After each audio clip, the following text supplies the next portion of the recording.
The faithful poured into Vatican City here today to pay their respects to Pope Francis, whose body is lying in state inside St. Peter's Basilica and will do so for the 3 days leading up to Saturday's funeral.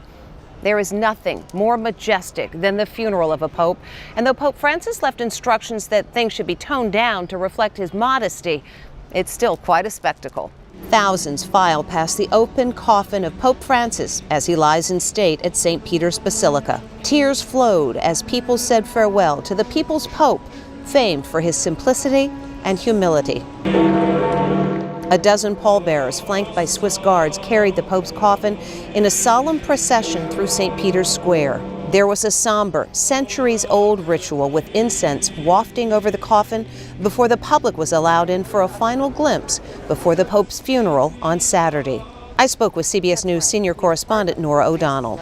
Kings, queens, princes, princesses, presidents, prime ministers, they are all going to be here for a 2.5-hour funeral, a mass. So I'm not sure that I have been to many global events like that before. You were invited to pay your respects and see the Pope lying in repose. Yeah, we were able to stay there for some period of time and say a prayer and reflect, and then got a prayer card as we left. And for me, it was just felt like a full circle moment, maybe one of the most extraordinary moments of my life. The security operation here is unlike any other. A lot of it undercover. There will be more than 170 foreign delegations here, including the President and First Lady of the United States, the future King of England, Prince William, and of course, tens and tens of thousands of regular people. And this is the nerve center of the operation. Surveillance cameras monitoring crowds throughout Vatican City, and drones will be airborne.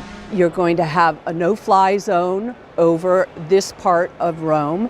That's standard, snipers on the roof. They want the security, of course, to be tight, but to be unobtrusive, to be welcoming. I visited the magnificent Santa Maria Maggiore Basilica, where Pope Francis will be buried, and signed the Book of Condolences. This is sure to become a place of pilgrimage as people flock to see Pope Francis' final resting place. I think it is fair to say that the Catholic Church is now at a turning point because there will be a new pope.